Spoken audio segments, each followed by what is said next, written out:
Baik, assalamualaikum warahmatullahi wabarakatuh. Kali ini Bapak akan menjelaskan ya mengenai fitur progres dari laporan ya, karena banyak dari kalian yang masih kebingungan ataupun banyak juga yang permintaan, "Pak, bagaimana caranya untuk pembuatannya?" Nah, di sini Bapak akan buat sedikit ya tutorial atau tukar tutorial lah menjelaskannya yang sudah Bapak buat tadi, eee, progres task yang sederhana aja lah ya. Nah, silakan nanti tinggal kalian kembangkan. Oke, Bapak akan jelaskan dimulai dari database terlebih dahulu ya. Jadi kita harus pahami dulu alur dari database, terutama dalam hal eh, nanti itu reportnya ya. Nah, yang pertama kita akan bahas dulu tasknya ya. Oke, kita harus paham dulu alur alur dari tabel task ya. Nah, di sini Bapak ada 6 task ya. Yang task pertama dan task kedua Bapak di sini berarti ini sebagai main tasknya atau task utamanya. Nah, di sini tugas pertama ya mempunyai subtask. Subtasknya apa? Berarti tugas ketiga dan tugas keempat. Karena task ID di sini adalah satu-satu, ya kan? Berarti acuannya ke sini. Tugas kedua berarti punya subtask tidak? Oh, berarti punya subtask yaitu tugas ke-6, ya kan? Karena task ID-nya di sini adalah 2. Nah, tugas ketiga punya subtask lagi nggak? Oh, punya. Berarti ini tugas ke-5 karena di sini task ID-nya adalah 3. Nah, berarti kalau secara hierarki kan berarti ini utamanya tugas pertama punya subtask yaitu tugas ketiga dan tugas keempat, tugas ketiga lagi punya subtasknya lagi yaitu tugas ke-5. Nah, ini untuk tabel tasknya ya. Nah, sekarang kita masuk ke report. Ya, karena setiap mungkin ada tas yang punya reportnya ya, laporannya. Nah, di sini ada Bapak udah bikin laporan 1 sampai laporan 5. Nah, laporan 1, laporan 2 dan laporan 3 ini dimiliki oleh tas ID 1. Nah, berarti tas ID 5. Berarti tas yang mempunyai ID 5 ini mempunyai 3 laporan ya yang harus di-upload nantinya itu yang harus diupload. Nah, tas ID 6 mempunyai laporan keempat ya yang harus diupload. Tas ID 4 yaitu adalah laporan kelima yang harus diupload. Nah, diuploadnya ke mana? Ya, berarti ke detail report kan untuk menyimpan data yang diuploadnya. Nah, data report di sini. Lihat data report 1 dan data report 2. Nah, dimiliki oleh apa? Report ID 1 dan report ID 1 kan, data report 1 dan data report 2 dimiliki oleh report ID 1. Nah, berarti udah terisi 2 laporan kan? Nah, yang harusnya kan report ID 1 itu harus report ID 1. Nah, 5 maksudnya report ID 1 itu berarti dia mengupload 2 file ya. Mengupload 2 file nih ya. Mengupload 2 file. Nah, report ID 2 di sini udah adalah data report 3 ya. Udah diupload atau udah dikirim filenya itu adalah dengan nama data report 3. Terus ada data report 4 juga dimiliki oleh report ID 4 dan data report 5 dimiliki oleh report ID 5. Nah, berarti udah ada beberapa laporan yang sudah dikirim, di-upload buktinya yang disimpan datanya itu di detail reports. Nah, itu ya skemanya. Jadi pahami dulu adalah skemanya adalah task report dan detail report. Nah, jadi untuk membuat fitur progresnya dipahami 3 task ini dulu. 3 tabel dulu ini ya, task report sama data reports. Kalau udah dipahami, nah baru kita masuk ke pengkodingan untuk fitur progres laporannya ya, sejauh mana. Oke, Bapak langsung ke mana ke sini dulu lah ya, web.php. Nah, di sini Bapak bikin 2 root ya. Ya, Bapak nggak sampai ke login enggak lah ya. Jadi Bapak hanya bikin sederhana sederhana saja, ada 2 root, ada root task, ada task ID. Nah, kalau root yang ini Bapak gunakan untuk menampilkan main task-nya ya, main task utamanya. Nah, kalau root ini Bapak itu digunakan untuk menampilkan subtask-subtask-nya itu ya, gitu. Nah, udah ke sini, nah di sini Bapak masuk ke task controller. Nah, ini yang perlu kalian pahami nih, ini, ya mungkin logika atau algoritma yang Bapak buat ya, untuk mengetahui, fitur progress task-nya. Nah, yang pertama, nah di sini Bapak ada 2 function, ada index, nah dan ada get task hierarchy. Nah, ini nanti Bapak jelaskan lah ya. Sekarang Bapak di sini kan untuk masuk ke task, nah dia masuk ke task controller dan fungsinya index. Nah, kita fokus ke index aja dulu ya. Fokus ke index dulu. Nah, di sini ada perintah request ID ini untuk apa? Nah, ini untuk menentukan ya. Kalau yang eh, kalau ada yang ID-nya di sini, nah berarti dia akan menampilkan task berdasarkan task ID ya. Nilainya diambil dari ID yang diinput nanti itu. Nah, kalau yang ini, nah ini digunakan kalau nggak ada ID, berarti kan yang ini nih, yang pertama kan. Nah, berarti menjalankan perintah yang ini, dia akan, nah kalau kita lihat nol berarti lebih ke task utamanya ya, task utamanya gitu. Tas utamanya. Nah, terus setelah itu, nah di sini ada eh, report. Nah, di sini report ini Bapak deklarasikan, ya berarti report ini bertipe array ya, ya bertipe array. Nah, kenapa Bapak deklarasikan di sini bertipe array? Nah, takutnya kalau si tas ini kosong, ya nilainya, nah nanti akan kebaca ke sini akan error nantinya. Makanya Bapak deklarasikan si report ini adalah nilainya kosong supaya yang ini gak error gitu. Nah, di sini ada for each. Ini untuk apa for each? Nah, ini di sini nih kuncinya nih di sini eh, yang harus kita pahami. Nah, di sini Bapak buat sebuah variabel ini for each berarti ngambil dari tas ini kan, ya. Jadi ini untuk mencari tas berdasarkan tas ID ya. Nanti akan ditampilkan di sini. Kenapa? Karena Bapak membutuhkan item ID-nya gitu dari masing-masing tas. Nah, di sini ada tas ID get tas hierarki. Nah, di dalam algoritma itu ada yang namanya fungsi rekursif ya. Fungsi rekursif mungkin kalian udah lupa lah ya. Ini pernah dipelajari di PHP dasar ya, PHP natif tentang function. Nah, kan ada yang namanya function rekursif. Nah, pernah Bapak ajarkan ya. Nah, di sini Bapak menggunakan jadi tas ID ini bernilai tergantung dari metode atau fungsi get task hierarchy. Nah, Bapak ngambilnya dari sini. Nah, dari sini berarti dia akan menjalankan yang ini. Nah, berarti si task ID itu adalah nilainya adalah result. Nah, result ini diambil dari mana? Ya, dari proses ini. Ini untuk apa prosesnya? Nah, kalau ini prosesnya untuk ya tadi rekursif ya menentukan hierarki. Jadi intinya jadi pemrograman ini Bapak ingin mengetahui ya contoh yang tadi ya. Nah, ke tas dulu lah, nah ke sini. Nah, Bapak ingin mengetahui ketika Bapak di sini cari tas ID 1, nah yang ini tas ID 1, kira-kira mana saja ID yang ada ikatan dengan tas ID 1, ya kan? Nah, berarti kalau tas ID 1 yang pertama ID yang punya ikatan yang pertama adalah tugas pertama kan, jelas. Ya. Terus adalah tugas eh keempat ya, punya ikatan nih ID 1. Terus tugas kelima, ini juga punya ikatan ya, karena ini ngambil dari 3 3, nah terus 1 kan. Nah, berarti yang berhubungan dengan tas ID 1 ya adalah tugas pertama, tugas ketiga, tugas keempat, dan tugas kelima. Nah, Bapak ingin cari dulu data itu. Nah, prosesnya adalah yang ini untuk mencari datanya. Maka di sini adalah peran ID. Peran ID itu, nah kalau di sininya dicari satu ya, anggap aja satu. Nah, berarti dia akan mencari tas yang tas ID-nya adalah satu. Nah, Bapak bikin parent. Ini parent supaya bisa menampilkan yang ini nih. Nah, yang pertama ini ya.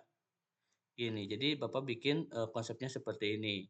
Nah, terus hasil dari tas itu, hasil dari parent ini, Nah, jadi seperti ini kan awalnya gini nih ya, atau gini aja dulu nih, biar ke pusing, nah nah kesinilah. Nah, itu di sini ada result. Nah, result ini ya Bapak membuat variabel result untuk, nah di sini ada collect ini untuk apa, eee, merubah ya data JSON record ini menjadi sebuah array yang bisa dimanipulasi gitu ya. Jadi diubah ke dalam bentuk array. Nah, supaya apa? Nah, jadi supaya di-push nanti itu ya setiap result ini. Nah, jadi berarti si result ini data awalnya adalah yang ini ya, yang parent ini yang isinya adalah nol. Nah, terus dikonversi ke dalam bentuk array yang bisa dimanipulasi. Nah, menggunakan perintah dulu JSON record dulu karena ini masih berupa string ya. Nah, kita JSON record dulu, nah baru bisa dikonversi ke dalam bentuk array. Nah, berikutnya, nah di sini, nah baru di sini kita lakukan pencarian ya. Tas ID-nya, contoh di tas ID 1. Nah, berarti dia akan mencari tas yang punya eh, ikatan dengan ID yang satu gitu. Yang tadi Bapak udah jelaskan. Nah, terus berikutnya dilakukanlah di apa? Di perulangan ya. Nah, di sini ada push. Nah, berarti dia akan menambah ya, dia akan menambah ke result ini, ke data result ini, hasil dari tas ini ya. Nah, terus berikutnya si result ini akan di-merge dengan ini yang namanya rekursif ya. Jadi kalau kita ingat rekursif itu dia akan menjalankan fungsi itu sendiri gitu. Di dalam fungsi ada fungsi dia sendiri gitu. Nah, seperti ini kan ini menjalankan fungsi, nah dia menjalankan fungsi dia sendiri ya. Nah, dia akan terus-menerus berulang ya dan akan di-mail dengan result-nya. Nah, makanya eh, kalau kita gak pakai ini ya, kalau hanya mengandalkan ini saja ya, kalau hanya mengandalkan ini saja, nah ketika mencari parent atas ID 1 ya berarti yang akan tampil ada apa? Tugas ketiga dan tugas keempat. Karena yang dicari ada tas ID-nya 1, ya kan? Berarti yang ketemu adalah 3 dan 4 saja. Tapi dengan adanya ini nih, nah dengan adanya ini ya. Nah, dia akan mencarikan tugas pertama parent ID 1. Parent ID 1 kan 3 dan 4 nih. Nah, berarti kan akan ditampilkan kan menggunakan for each. Nah, berarti si task yang ini kan datanya adalah data tugas ketiga dan tugas keempat. Nah, ketika dijalankan di sini, berarti task ID-nya ini antara 3 dan 4 kan? Gitu. Dia akan menjalankan task ID yang 3 dan 4. Nah, yang 3 dan 4 berarti diulang lagi kan ke sini, ya. Dia akan nyari yang parent ID tas 3. Nah, berarti adalah 5. Nah, jadi seperti itu. Dia akan terus-menerus diulang. Itu yang namanya fungsi rekursif ya. Sistem rekursif ya di dalam algoritma pemrograman. Nah, nanti akan dihasilkan di seluruhnya proses ini akan dikembalikan nilainya dalam bentuk variabel result ya, yang didapat dari variabel result. Nah, variabel result ini nanti akan disimpan di dalam task ID ini, gitu. Nah, itu di sini. Nah, di sini, nah tadi kan Bapak udah jelaskan collect ya. Nah, di sini dia akan mengkonversi lagi supaya si data ini menjadi array yang bisa dimanipulasi ya. Maka di sini itu array. Nah, itu di sini juga ada report ya. Nah, ini untuk apa? Nah, dia untuk mencari laporan. Kira-kira laporan ya, laporan mana saja eh, yang berisi tas ID tertentu ya. Nah, di sini kan ada wherein ya.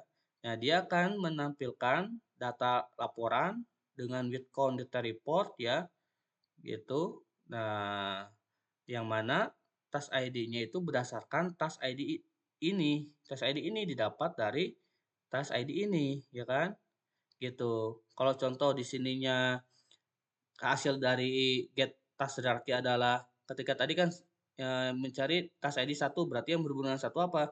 1, 3, 4, 5 kan. Nah, berarti si task ID ini nilainya adalah 1345 dalam bentuk array. Ya, dalam bentuk JSON. Nah, terus dikonversi ke dalam bentuk array yang bisa dimanipulasi yaitu dengan menggunakan collect. Berarti berapa? 1345 ya, 1345 gitu. Nah, berarti dia akan menampilkan laporan yang si ID-nya yang task ID-nya itu adalah 1345 menggunakan fungsi wherein gitu. Terus di get ya. Nah, setelah di get, nah Bapak lakukan pemetaan lagi. Kenapa? Lakukan pemetaan. Nah, karena kan di sini Bapak butuh ingin mengetahui apakah si report tersebut udah punya data di dalam data report atau tidak. Ya kan, kalau udah punya data di dalam data report berarti bisa dikatakan si report itu adalah si report itu sudah ada laporannya, berarti bernilai 1. Nah, makanya Bapak di sini membuat sebuah atribut lagi untuk report ya, ada namanya hash details yang isinya antara 1 dan 0. Jadi kalau detail report count-nya, nah ini kan detail report count dari mana? Nah, dari generate dari with count ini, ya kan? Kalau with count-nya itu lebih besar dari 0, berarti si hash detail ini adalah nilainya 1. Jika tidak, nilainya adalah 0. Nah, dia akan mengembalikan return report lagi, ya. Jadi menambahkan hash details. Ya, kalau nggak pakai ini, nah berarti kan hash detail nggak ada nih.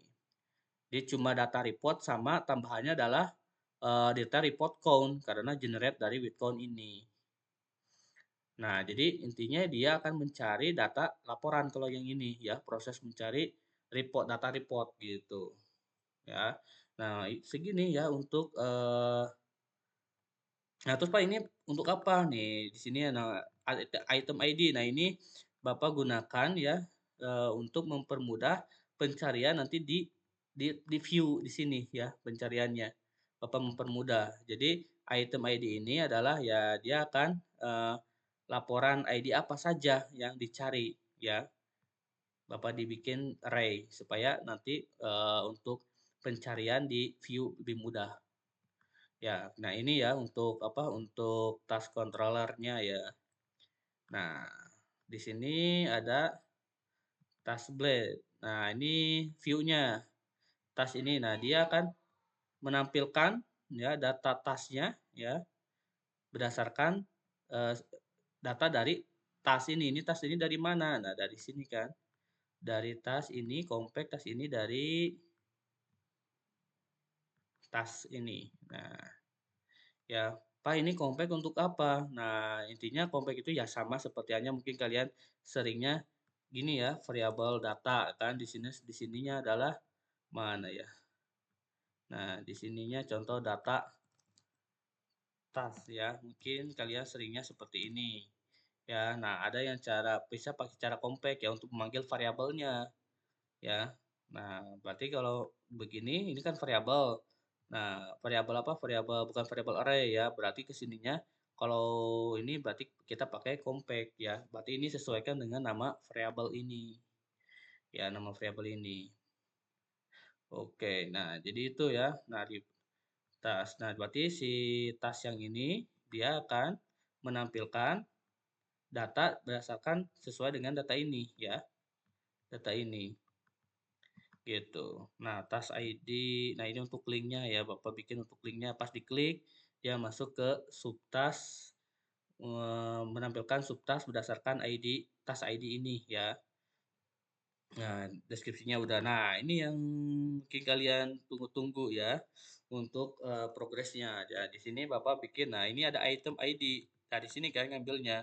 Jadi dia akan eh, apa menampilkan dulu report berdasarkan indeks ini. Ya, dia ngambilnya dari sini ya, dari sini. Nah, sesuai. Nah, jadi artinya apa? Jika report ID-nya count-nya lebih besar dari 0, dia akan proses yang ini. Nah, jika tidak ada berarti ya progresnya 0 kan, belum ada. Nah, kalau udah ada, nah berarti di sini Bapak bikin 3 variabel ya. Variabel yang pertama yang count report untuk mengetahui secara keseluruhan ada berapa laporan ya. Bukan data report, tapi ada berapa laporan yang dimiliki dari si task ID ini. Ya kan ada berapa laporan Ya, kalau contoh kalau ini kan, kalau report, nah berarti si task ID 5 dia mempunyai 3 laporan yang harus dipenuhi. Nah, itu kon report. Kalau done berarti yang selesai. Yang selesai, nah Bapak tadi kan ada hash detail nih. Nah, Bapak ngambil dari sana. Bapak menjumlahkan. Di sana kan di hash detail nilainya adalah satu atau 0 kan. Nah, dia akan menjumlahkan ya, menjumlahkan hash detail ini ya, gitu. Menggunakan collect. Nah, jadi kan collect untuk manipulasi mengkonversi ke dalam bentuk array yang bisa dimanipulasi. Nah, dimanipulasinya dia akan dimanipulasi dengan menjumlahkan ya data-data yang ada di sini ya gitu berdasarkan hash detailnya yang diambil ya gitu. Nah, hash detail, nah terus di sini ada progress. Nah, progress kan down ya. Contoh kalau tadi kan anggap aja ini 3 ya, berarti count-nya 3. Terus down-nya anggap aja 2. Berarti 2/3 kan. 2/3 dikali 100 berapa? Nah, ya sekitar 66-an lah ya. Gitu. Nah, itu kalau ada datanya. Kalau belum ada, nah dia progresnya 0 gitu. Nah, Bapak pakai round untuk membulatkan jadi biar gak ada desimal. Kalau kalian pengen ada desimal, nah berarti kalian gak usah eh, pakai round ya. Kalau bisa pakai number untuk meminimalkan apa bilangan di belakang koma. Nah, kalau pakai round berarti untuk membulatkan ke atas ya. Nah, ini pakai persen. Nah, ini ya untuk pembuatan fitur progres ya. Ini algoritma ataupun logika Bapak. Nah, kalau kalian pengen mengembangkan dari yang punya Bapak ini dipersilahkan gitu ya. Ataupun kalian punya algoritma sendiri ya juga dipersilahkan ya. Di seperti itu. Oke, mungkin ini ya sekedar apa eh kode ya menambah materi ya untuk nanti kalian bisa lebih maksimal lagi ketika mau menghadapi UKK gitu. Oke, mungkin dari Bapak dicukupkan sekian ya. Terima kasih atas perhatiannya. Wassalamualaikum warahmatullahi wabarakatuh.